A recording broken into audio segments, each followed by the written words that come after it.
वरिष्ठ पत्रकार नेता लेफ्ट विवेक श्रीवास्तव हमारे साथ है, लेकिन सबसे पहले अजीज खान साहब, प्रवक्ता समाजवादी पार्टी, आपको ईद की तो पहले बहुत बहुत मुबारकबाद। फिर ये बताइए सर, आपने तो आज अच्छे से मनाई ना ईद? अखिलेश जी कह रहे हैं कि सरकार मनाने नहीं दे रही लोगों को अपना धार्मिक उत्सव। देखिए मैडम, आपको और सारे पैनलिस्ट को और देश के सभी हमारे भाइयों को, हिंदू और मुसलमान भाइयों को, सबको ईद की बहुत बहुत शुभकामना। देखिए, ईद मनाने के लिए क्या क्या, सर ये थोड़ा सा मुझे ये थोड़ा इको आ रहा है, थोड़ा प्लीज। अभी बस 10 सेकंड में फिक्स करते हैं, आप बताइए।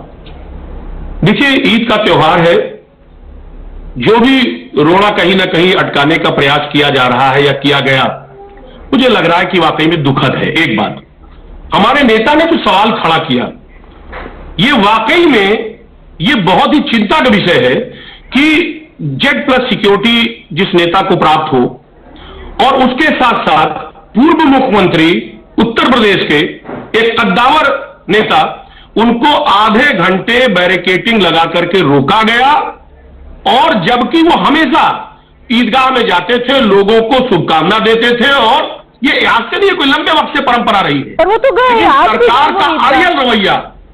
किसको रोका गया? तो इको आ रहा है बहुत, प्लीज थोड़ा सा ठीक कर दें। जी अजीज साहब, रोका किसको गया? आपने कहा चिंता का विषय है, दुर्भाग्यपूर्ण है, पर रोका किसको, यही तो मैं पूछ रही हूँ। ईदगाह में ईद की नमाज अता की गई, अखिलेश जी भी वहां पहुंचे, थोड़े वक्त के लिए बाहर भीड़ भाड़ थी तो क्राउड कंट्रोल के लिए बैरिकेडिंग की गई थी। रोका किसने और किसको नमाज नहीं अदा करने दी? मैं वही तो आपसे कह रहा हूँ। हाँ, हमारे नेता को रोका गया वहां से जाने के लिए, और आधे घंटे इंतजार किया, और सिर्फ एक गाड़ी अलाउ किया आधे घंटे के बाद। ईदगाह तक जाने नहीं दिया। वो अक्सर जाते हैं, हर साल जाते हैं लोगों को मुबारकबाद देने। आखिर सरकार क्या दिखाना चाह रही थी? सरकार कहीं ना कहीं तानाशाही जो सरकार का रवैया है, अड़ियल रवैया, वो दर्शाता है इन सारी चीजों को। तो इससे क्या अंदाजा लगाया जा सकता है? आप बताइए।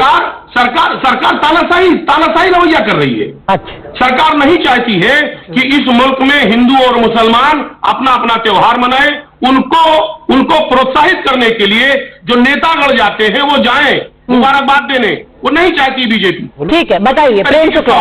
अब ईद के दिन भी आप अपनी राजनीति से बाज नहीं आए, अखिलेश जी को रोक लिया। देखिए पंडित जी, दो बातें। सवाल इस बात का कि ये प्रोपेगेंडा पिछले लंबे वक्त से, 1.5 महीने से कौन पैदा कर रहा है, कौन फैला रहा है? होली का मौका था, कहीं कोई किसी तरीके की कोई दिक्कत होने की संभावना ही नहीं थी, लेकिन तमाम अधिकारियों ने, कुछ अधिकारियों ने, मैं कह सकता हूं कुछ खास अधिकारियों ने अननेसेसरी बयानबाजी शुरू कर दिया, और उसका समर्थन सत्ताधारी पार्टी के लोगों ने कर दिया, मुखिया ने कर दिया। अब हम जानना चाहते हैं कि जब आशंकाओं पे बातें होने लगेंगी, माहौल खराब करने का प्रयास किया जाएगा, किसके द्वारा? सत्ताधारी पार्टी के द्वारा।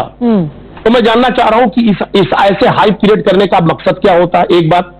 दूसरी बात, अगर यही हाल आप देखिए ईद में क्या हुआ, थोड़ा सुनिए ना, कैसे माहौल खराब करने की? अरे मेरी बात सुनिए ना, माहौल खराब करने की कोशिश। अरे मेरी बात सुनिए। अननेसेसरी हाइप, जैसे जब जानते हो कि अरे भाई आपने नहीं देखा कि ईद में ये होगा, ईद में ऐसे नमाज पढ़ा जाएगा, ईद में घर में नमाज पढ़ो, छत पे नहीं पढ़ो, फलाना पढ़ो। मैं कह रहा हूं कि जब इस मुल्क में कौमी इत्तेहाद है, एक जहती है, और हमेशा चला आया है, ईद भी बेहतर तरीके से मना है, होली भी मनी है, दीपावली भी मनी है, हिंदू और मुसलमान एक साथ रहने की कोशिश कर रहा है और एक साथ रह रहा है। उसको अलग करने का प्रयास कौन कर रहा है? कौन कर रहा है? मैं जान रहा हूं, सत्ताधारी पक्ष के लोग, जिनकी जिम्मेदारी है कानून व्यवस्था को दुरुस्त करना, आज वही बयानबाजी करते हैं। वही बयानबाजी पता नहीं कौन कौन से भाषा का इस्तेमाल करते हैं कि साहब मस्जिदों को ढक दो, ऐसा कर दो, तिरपाल ओढ़ लो, अब वार्ड अलग कर दो, पता नहीं किस किस तरीके के बयान आए। प्रेम शुक्ला जी, वो तो आपने माहौल खराब करने की पूरी कोशिश की का काउंटर। डॉक्टर अजीज खान, फिर प्रेम शुक्ला जवाब देंगे। हाँ जी, देखिए पंडित जी, 2-3 बातें। अभी प्रेम जी ने कहा कि साहब गुजिया खाएंगे तो ऐसा हो जाएगा। मैं कह रहा हूं बिल्कुल गुजिया खाना चाहिए, हम बिल्कुल गुजिया खाते हैं और सेवई खिलाते भी हैं, लेकिन इसमें कहने की बात क्या है कि आप गुजिया खाओगे और आप सेवई खिलाओगे, यानी कहीं ना कहीं एरोगेंट, एरोगेंसी दिखाई पड़ रही है। दूसरी बात, छत पे नमाज पढ़ेंगे, पासपोर्ट जब्त कर लेंगे। हमारा कहने का मकसद ये कि इस तरीके के बयानबाजी से कौमी इत्तेहाद टूटता है। और समाजवादी पार्टी हमेशा कहती है कि मस्जिद की अजा हो या शिवालय का सदर हो, अपनी तो ये हसरत है किसी तरह शहर हो।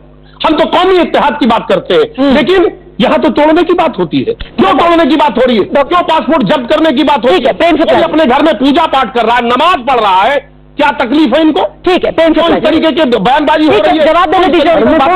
बयानबाजी से माहौल खराब करने की कोशिश थी। प्रेम शुक्ला जी, एक सवाल है मेरा एक सवाल है, मैं प्लीज एक 10 सेकंड दे दे। मेरा एक सवाल है, भारतीय जनता पार्टी फिलिस्तीन के पक्ष में है या उसके विरोध में है? ये प्रेम जी इसका ये 2 शब्दों में बता दे, क्या स्टैंड है बीजेपी का? स्टैंड क्या है? और ये हमारे विदेश नीति उसके पक्ष में है या उसके विरोध में है? सर, आप ये घुमा के विदेश नीति पे कहां ले क्या है? बीजेपी का स्टैंड क्या है? विदेश नीति पे कहां ले गए इन पर स्टैंड? अरे क्यों नहीं? क्योंकि विदेश नीति की बात ही नहीं है। विदेश नीति की एक सेकंड डॉक्टर अजीज खान, अगर ये बात हमारी विदेश नीति की होती तो फिर भोपाल की ईदगाह में क्यों झंडे लहराए जा रहे? फिर आप विदेश मंत्रालय पे छोड़िए ना। आप अगर झंडे लेकर के आए हैं तो बात आपकी अपनी राजनीति की है, विदेश नीति की नहीं है। नहीं, भारत की